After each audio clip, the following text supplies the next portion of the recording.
next, getting to our first plenary speaker for the day, I'm going to introduce Dr. Charles Browne from Meiji Gakuin Meiji Gakuin University.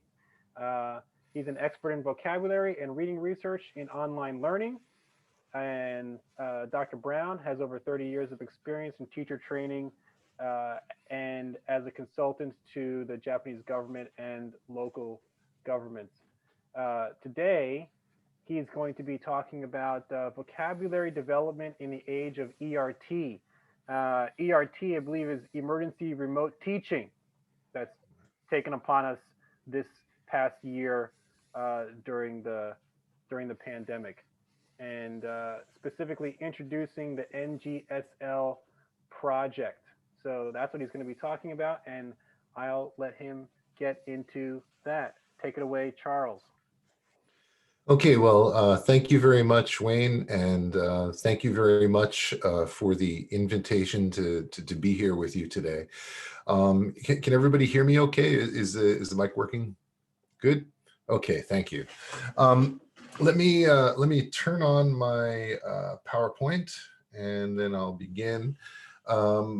Okay, let me just get the Zoom screen. Okay, so yes, I'm a professor of TESOL at Meiji Gakuin University, and I've been in Japan for a very long time, about 35 years, and started on the MEF program, was the national chairman of the JET program, worked at literally hundreds of junior high schools and senior high schools back in the day, and became very aware of some big problems with English education way back in the 80s. And even 30 years later, 35 years later, I'm still working on those problems, trying to help with those problems that I noticed back then. And probably the three main ones, one which I won't talk about too much today is the lack of systematic teacher education, teacher training. But the ones that are more centered on my talk today is especially the way vocabulary is handled in the classroom in Japan, and also the way reading skills development is handled in the classroom. And I've spent especially the past 10 years working very hard on something that we call the NGSL project, the New General Service List project. And we've created dozens of open source free resources to help teachers and students and content developers to attack the problems of vocabulary development here in Japan. The good news is, even though we started this 10 years ago, because of my background in online learning and the way I look at vocabulary development, a lot of the tools we've developed and a lot of the resources we've developed have really actually fit very well with the special needs we have over this past year. The needs of, what I'm talking about here is, emergency remote teaching.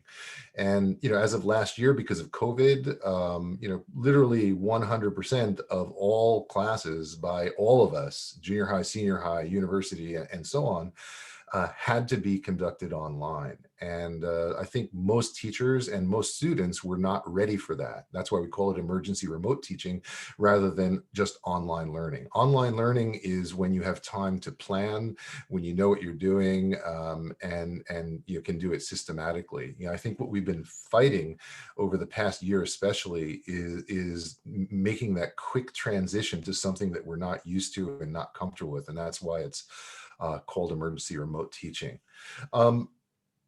I think that the fear that many people have about online learning is that technology is going to replace teachers. And I think that's just not the case. Online learning, I've been working in that area for close to 30 years. And it's very clear that technology will never be able to replace teachers. But I think it is true that teachers who are comfortable with and know how to use technology in a pedagogically sound way will get ahead, will do better, I think that is the future. I mean, that's something that we've learned over the past year, especially. For me, my own personal take on online language learning after many bad experiences, back in the day when I used to run a chain of language schools by Sony Corporation called Sony Language Labs, back when I was working with Obari Sensei at Aoyama Gakuin, I had many experiences where the schools that I was working with focused only on technology. They spent 100% of their budget on hardware and fancy things, and never really thought about the pedagogy, what needed to go on in the classroom. So really over the past 15 years, everything I've done, pedagogy has been the first step, thinking about what needs to go on in the classroom before we start buying hardware and software. So we'll talk about, I think that will be another theme that we'll talk about. So for me, I think that the two main problems that I've struggled with, that I've seen everywhere, is that Japanese students, number one, don't have enough vocabulary, and number two, the vocabulary they do have is actually the wrong vocabulary for their needs as second language learners. And the other problem is that the reading materials that they have is far above their level. And we'll get into all of these things a little bit as we go along. Now, in terms of vocabulary, one thing to realize is that the English language is just enormous in scope. The largest English dictionary is called the OED, the Oxford English Dictionary. And if you go onto their website, I think they're still quoting about 600,000 word families in the largest dictionary of the world. So that's a lot of words.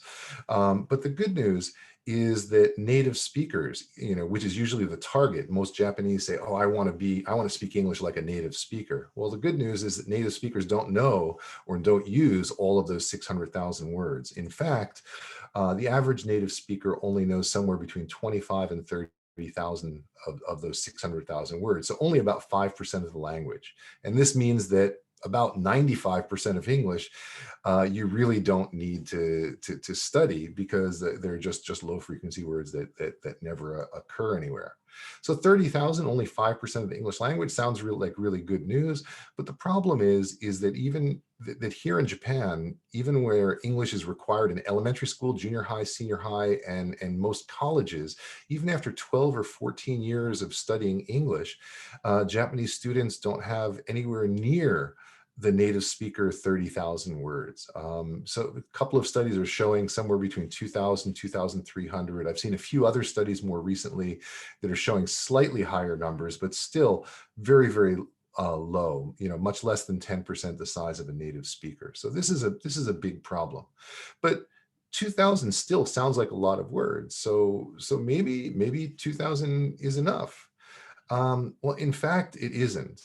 And here's just a very, very quick sample of what it looks like to try and read something where you don't know all of the words. If you had a 1,000-word vocabulary size, and all of the words that you knew were the highest frequency words of the English language, you would get about 75% coverage for the text. That means in this particular text would be about 15 missing words. And if you try and read and guess the missing words, you probably can't, because 75% is just not enough to be able to read easily. I think most of you would agree. Yeah. It's pretty hard, right? Now, if we go to what typical Japanese student has about 2,000 words, although they don't know all of the high frequency words. So this is actually an overestimate. But at 2,000 words, you would normally get about 85% coverage for a regular general English text. So you can see, instead of 15 missing words, now there's only 9 missing words. It's a little bit easier to read, but still not enough. 85% is clearly not enough to read easily and smoothly and guess the missing words from context. But look at what happens at 95%. At 95%, now there's only one missing word. If you knew all the words on the page except for one, you pretty much can read and understand the text. And very often you will be able to read and guess from context. So what we have is a number of vocabulary thresholds. Below 80%, reading is almost impossible. At 90%, that's the very minimum. That's the point where about half of the students in your class will be able to read and guess from context, and about half will still be struggling. 95% is the level that a lot of us talk about these days, because 95% is the point where almost all learners can read and guess from context. And in the extensive reading circles, when we talk about extensive reading and extensive listening, very often, more recently, Paul Nation and others have been talking about 97 or 98% as a target, because that's the level where you can read for pleasure, read easily, read quickly, and read for pleasure. So the problem here in Japan is that we have what's called a backwash effect from university entrance exams. Students should be studying the highest frequency words, the first 3,000 to 5,000 words. Those are really important words that occur everywhere. That's what they should be studying. But because of the effect of entrance exams and textbooks, students are not studying these high frequency exams. Japanese students are studying, even in high school, extremely low frequency words. All of the words like torment and exasperate and digress, those were taken from a very popular book for high school students in Japan for preparing for the high school entrance exam, the college entrance exam. So they're studying very low frequency words, and they're doing it at the expense of high frequency words. Japanese students have very significant gaps in their knowledge of high frequency words, and this causes a lot of problems. Okay. Now, the second big problem that we have in Japan is that the reading materials that Japanese students are working with are too difficult. Now, if you know the 2,000 most frequent words of the English language and you try to read a Time magazine article, you'll get somewhere between 80, 81% coverage on average. So this is not bad, but it's still not enough. We said 80% is not enough to read and guess from context. But if you were to go to a daily like the Japan Times, a newspaper, the coverage goes up quite a bit, up to about 85%. The newspapers are easier to read than magazines. And if you were to try and read a book, a novel, say like a Harry Potter, you would get about 90% coverage. Even though with our word list, you even get a little bit more than that. But for native speaker materials, if you know the first 2,000 most frequent words in the English language, 80% for magazines, 85% for newspapers, 90% for many novels. But if we look at Japanese high school textbooks, only 75% coverage, which is very odd, because these high school textbooks are for non-native speakers of English who are not very good at English. And yet the vocabulary load is more difficult. Oops, hold on a second. I think, okay, so let me jump ahead here. So why is that the case? This, as I said, has to do with the backwash effect. The Japanese university entrance exams, if you do an analysis, and one of my ex-students, actually from Aoyama Gakuin, Keita Kikuchi, did quite a bit of research on this and found that many of the Japan's top universities were very difficult. English passages were very, very difficult, more difficult than native speaker materials. So the red line is 80%. Anything above the red line would be the coverage you would expect for native speaking materials. So below the red line means it's harder than native speaker materials. Nagoya University, Keio, Waseda, Sophia, all of these universities are significantly harder than what we see in native speaker materials. So these problems was the starting point for what I've been working on for the past 10 years, and that is to try and help students to get around the difficulty of these texts and to be able to understand English independently of needing dictionaries or teachers. So basically what the NGSL project is about trying to create shortcuts for students. We know that native speakers know about 30,000 words. That's not a good target it's not a reasonable goal for Japanese students, because even after 12 years of study, they only have 2,000 words, impossible to get to 30,000. So what we're trying to do is to create very short lists, much shorter than 30,000, but that would get above that very critical 90% level, where they can read and guess from context, where they can work without dictionaries and without teachers. And so, as I said, 600,000 words in English, 30,000 known by adult native speakers, 90,000 is the minimum. And what we have for the new general service list is a 2,800 word list that covers 92% of the words that students are likely to meet in most books, magazines, or newspapers. And actually for TV shows and movies, the coverage is usually much higher than 92%. So we'll go into that also in a minute. The new general service list is based on a corpus that we got access to called the Cambridge English Corpus, which is a 2 billion word corpus. And we were able to pick up the subcategories that we thought would be most useful for second language learners, and took about a 273 million word sample, and were able to come up with the new general service list.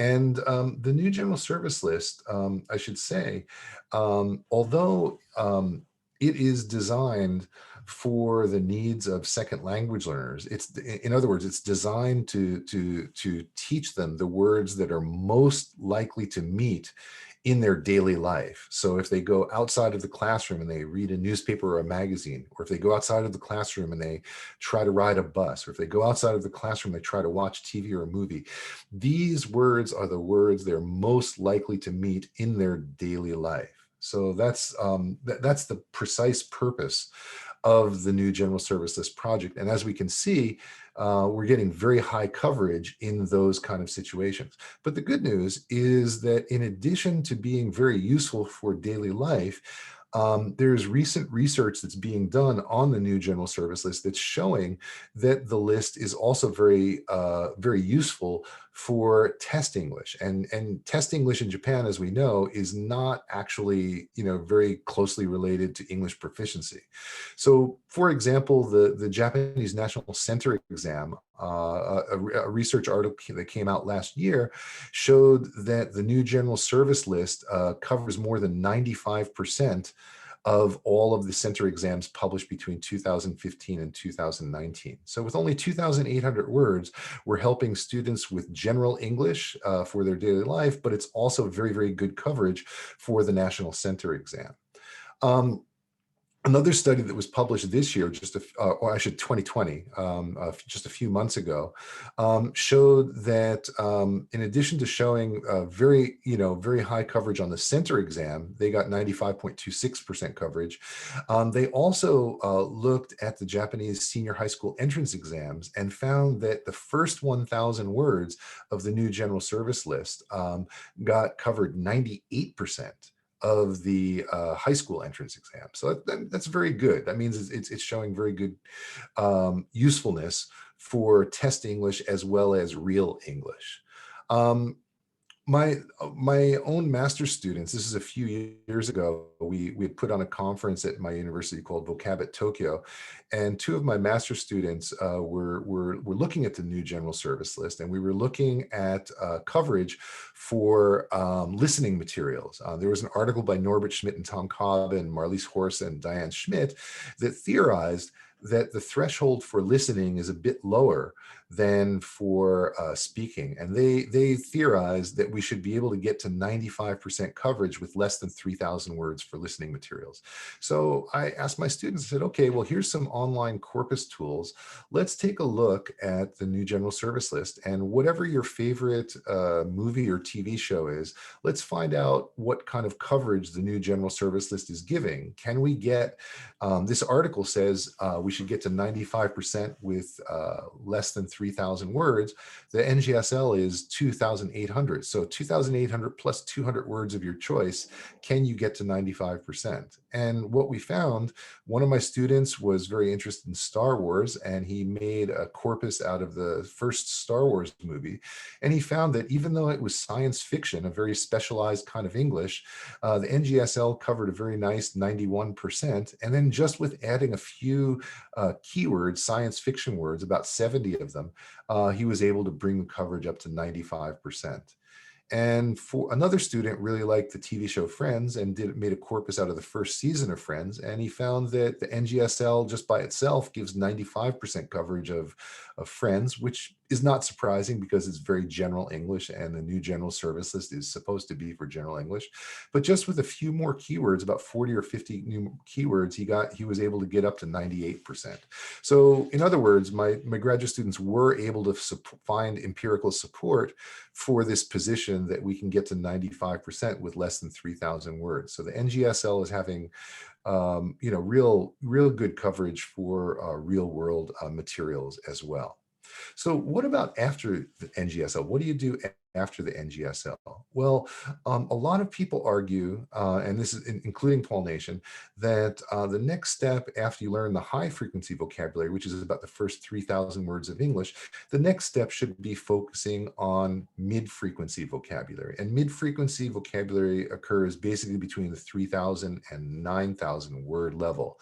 And this is a reasonable goal, but you can see, I took some samples from various bands between 3,000 and 6,000. There's quite a lot of words, and they're quite difficult words that you wouldn't actually meet in your normal daily life. Now, since it takes 12 years to get to 3,000, just to get to 9,000 would take another 25 years. So it's not really the best thing for most students.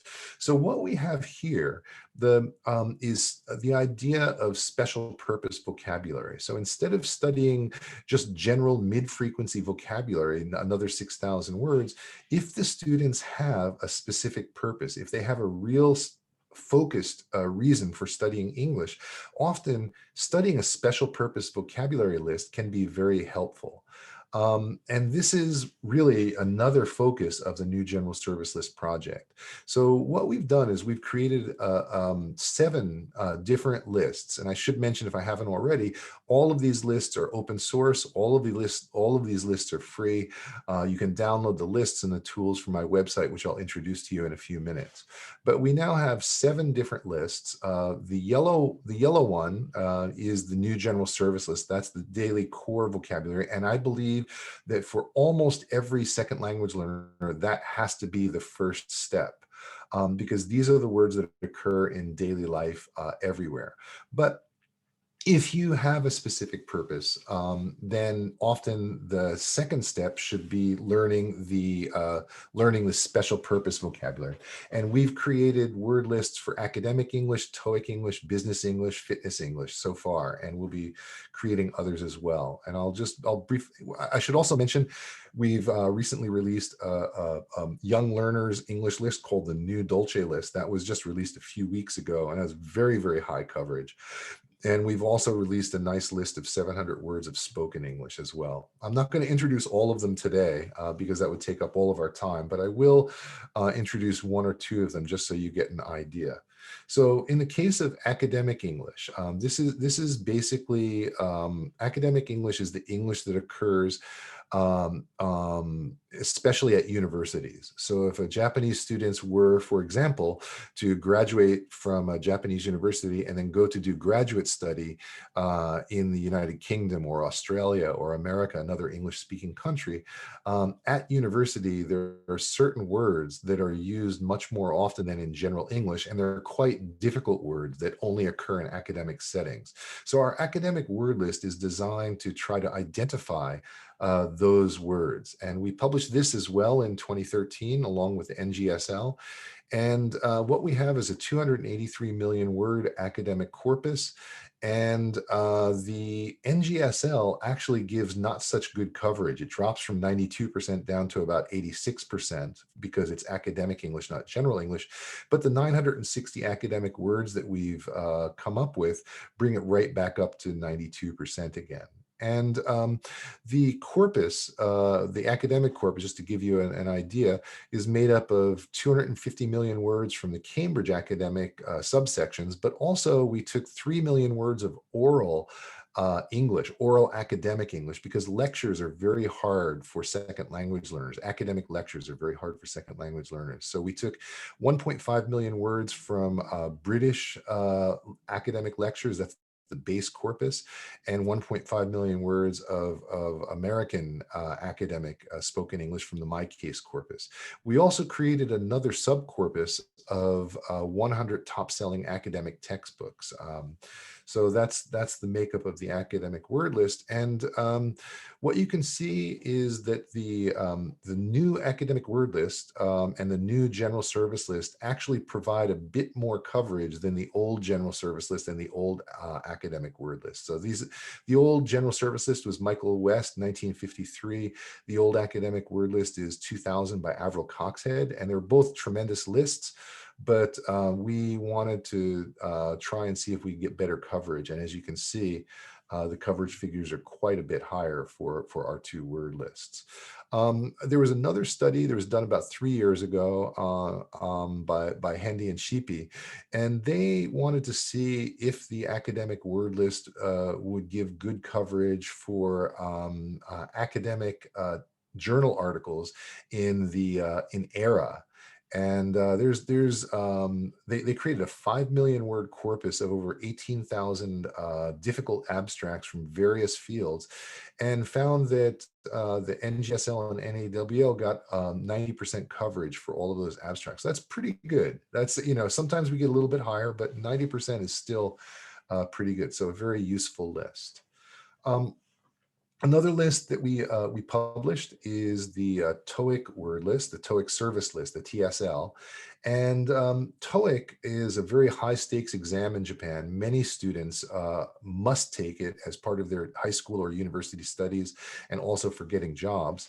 And so in I think it was 2015, we published this list, which was based on a 1.5 million word of TOEIC English that we created.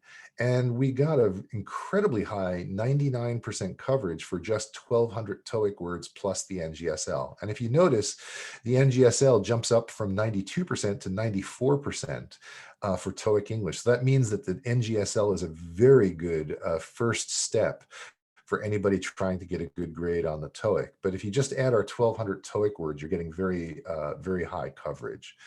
And the TOEIC test, as many of you know, had some changes about a year or two ago. They first introduced in Japan and Korea, and then worldwide. And we wanted to make sure that our TOEIC list was working with the latest version of TOEIC. And we used the 8 official practice tests published by ETS and made a small corpus out of that. And we're very happy to find that we're still getting almost 99%, 98.5% coverage for just the 1,200 TOEIC words. Okay, so, I talk a lot about modular learning, and this is just one example of the modular learning. And this would be the idea of teaching the NGSL plus the TOEIC service list. And what we've done is we've broken it up into bands so that it's easier to teach and easier to test and easier to work with for the students. And just summarizing some of the things I've said, just the first 2 levels, the first 1,000 words, the NGSL gives 99% coverage for the high school entrance exam. So level 1 and level 2 would be a very good target for younger learners. Teaching levels 3 through 5 would help students preparing for college. And certainly the TOEIC service list would be a very good help for people preparing for the TOEIC exam. And this is the approach that you would take with any of our word lists, NGSL plus TOEIC, or NGSL plus academic word list, or NGSL plus business, and so on. So we've tried to create a mix and match approach so that we can meet the needs of many learners and many schools and many programs. Okay, so hold on a second, wrong direction. Okay, so this is just a quick summary of all of the word lists that we have right now. And you can see that we're all of the coverage figures are 90% or above. All of the word lists are very short and small. You can see and download all of these lists from our website, which I will show you in just a moment. Let me just get this forward. Okay, so as I said, all of these word lists and all of our tools can be accessed and downloaded for free from our new General Service List website at newgeneralservicelist.org. And what you will find there is just a tremendous number of tools. This is what we've been working on just as hard as the word list. And I think that all of these tools, all of the lists and all of the tools work really well in this era of ERT. When you think about the idea of flipped learning, the flipped classroom, this was something we were talking about even before the COVID pandemic. The idea of taking lectures outside of the classroom and instead assigning that as online learning so that there's more time inside the classroom for discussion, critical thinking development, and classroom activities. That's what the flipped classroom is. Normally what's happening is that you're lecturing in the class and then just giving homework afterwards. It's too in Japanese, ippoteki. I mean, we don't want to be just lecture oriented. We want students to be involved. And so I think a lot about the new general service list in the same way, about vocabulary learning in general. Vocabulary learning is a kind of a solitary activity. And it's not something that we want to spend a lot of class time on. So if you have good online resources for studying vocabulary, then this is something that can be assigned outside of the class, which would leave you more time inside of class to do other things. And so what we've done is, if you go to the website, you can see in the center the free NGSL word list resources. You can download all of our word lists with frequency data, in Excel format or CSV format. We've also taken the trouble to write English definitions and in many cases Japanese definitions as well for all of the words. And we have a very cool new resource, which I'll show you in a few minutes, which is the video concordancing glossary.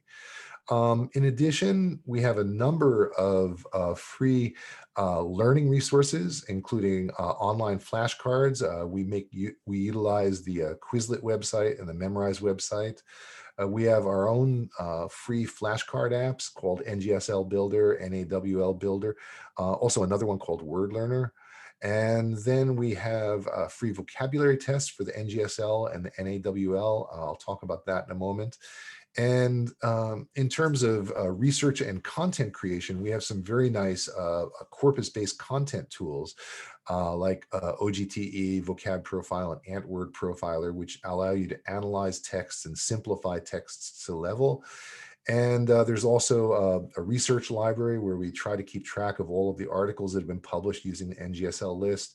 I gave a TED talk on NGSL many years ago. That's up there as well. And there's a bunch of other information there for you to look at. Here's a screenshot of the NGSL T. That's the NGSL test. NGSLT stands for NGSL test. This is a test that was developed by two Japan-based researchers, Phil Bennett and Tim Stokel. Very fantastic, active researchers. They created tests for both the new general service list and the new academic word list.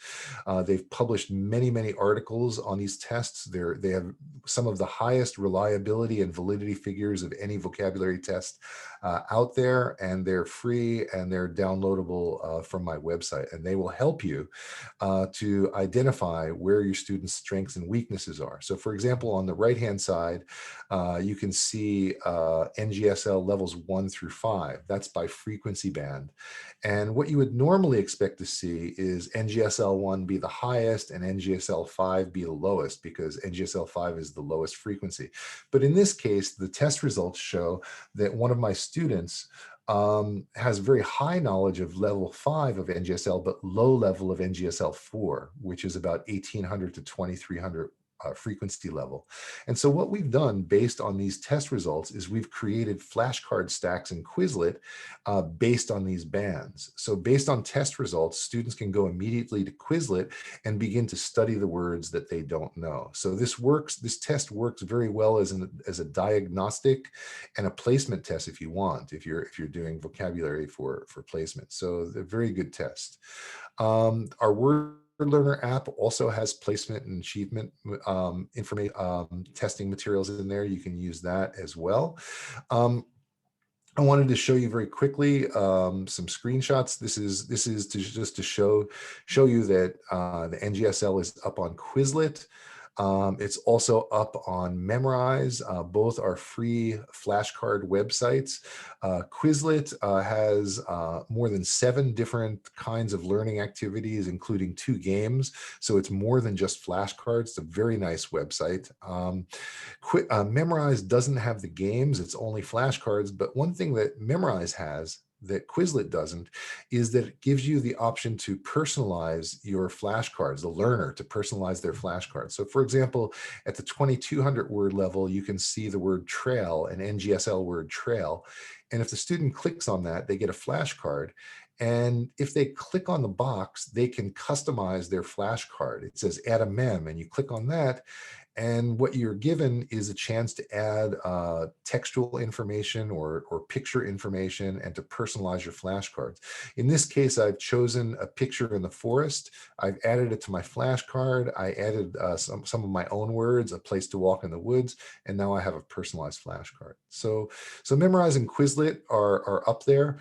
We also have some free spaced repetition time interval learning apps called, one is called NGSL Builder. And what you can see is the circled part shows you the spaced repetition element of it, but students are able to just click on the words they don't know and study only the words they don't know, so they don't have to study the whole NGSL. It's set up for that. And then it's set up for spaced repetition. So the words that they don't know, they get more repetition, and the words that they do know well, they're getting less and more spaced repetition. Very good way to change short-term memory to long-term memory. There's 16 of those apps in the store for Android and iPhone and English and Japanese, and 4 different word lists. So you can make use of those. Rob Waring and I also made an app called Word Learner, which has all of our word lists in one app. It also contains a 90,000 word learner dictionary and an LMS, so you can keep track of your students, and vocabulary placement tests. So that might be of use to you as well. I wanted to just briefly show you, I'm going to see if I can demonstrate. This is one of the latest resources we've developed, and this is a video concordancing glossary. And let me just stop the share for a second. I think I've got 6 minutes time, so I think I have time to demonstrate this. Let me go to Safari, I'm going to open up a new browser, new general service list. Okay, let me see if I can share this. All right. Sorry, just give me a second. And let's see, Safari, new general service list, and share sound. Okay. So I think you can probably see my website, the new general service list project website. Let's see, whoops, is it still being shared? Hold on a second. Okay. All right, there we go. Now, what you can see is on the left-hand side, there's a bunch of things that you can click on. And if you click on under New General Service List, there's NGSL Tools, which I'm going to click on right now. There's all of the tools that I've talked about. And I should mention that, especially for Quizlet, I would suggest that you access the Quizlet flashcards from our website, not from Quizlet.com. The reason for that is that the NGSL has been out for 10 years now, and it's used around the world. So there are many not so good flashcards on the Quizlet website. Ours are nice and clean. So I would suggest as a starting point to use the Quizlet flashcards that we made. But what I want to show you here is the NGSL glossary.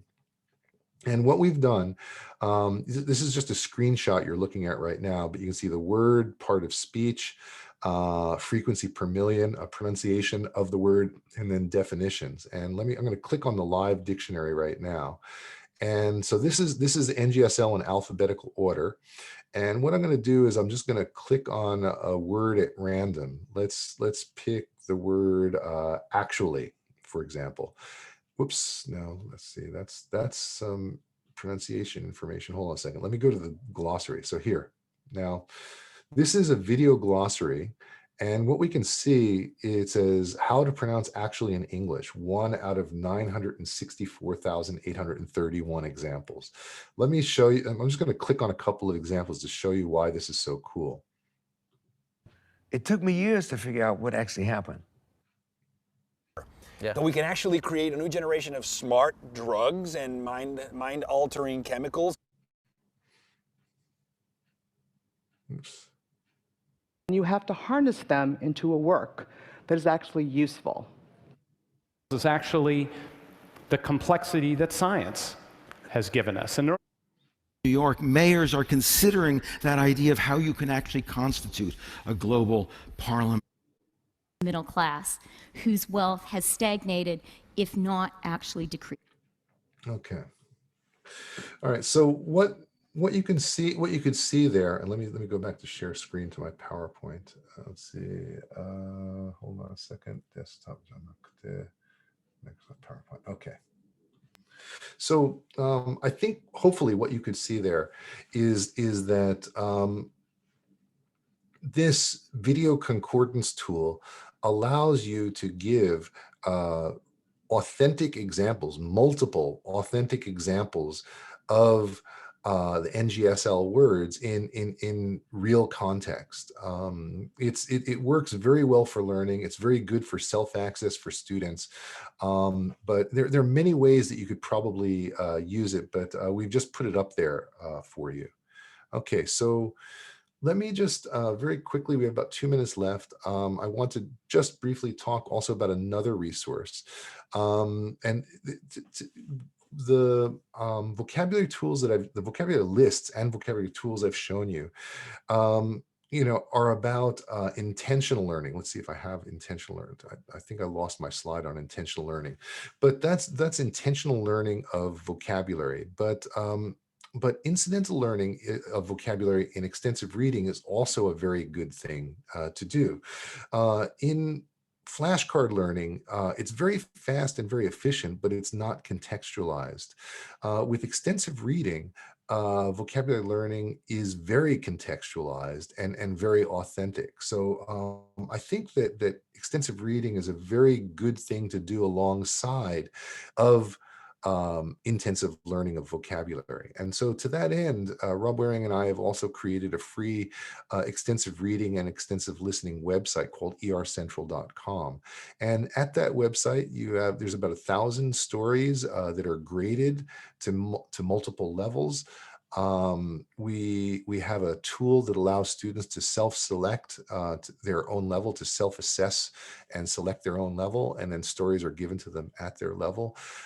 There's reading materials and listening materials at their level. And so that means, of course, they're working with the vocabulary that is better for them. This would be designed so the students would be reading at their 97 or 98% level. As you recall, in Japanese high school texts, we're more like 75%. So this is a way to help build their confidence and help to build their vocabulary learning from extensive context. This is the interface for when they're reading a story. And the nice thing is that if they click on any word that they don't know, of course, the definition will pop up. We've created an HTML dictionary, but there's a green button called click to save this word. And that allows them to go to the vocabulary learning part of our website and to study only the words that they don't know. So when they're doing reading, they can actually combine that with vocabulary learning as well. So for me, basically what I'm suggesting is that we can combine the intentional study of high frequency vocabulary via flashcards and put that together with extensive reading, because each of them has the strength that the other one is missing. And I think that the word lists that I've worked on these past 10 years and this extensive reading website, both of them can be tools that could be useful for you in this era of extensive reading. And so I'm hoping that these tools, that these word lists will be useful to you. There's actually many, many more things on the website that I haven't gone into. We haven't even talked about the content creation tools or the grading tools. There's many, many other things there. But if you're interested, please go to our website. There's 3 of them, and all 3 of them are very, very useful for this topic of helping to develop students' vocabulary and through flashcards and extensive reading. So I'll stop for now. I think I'm 2 minutes over my allotted time. Sorry about that, but thank you very much.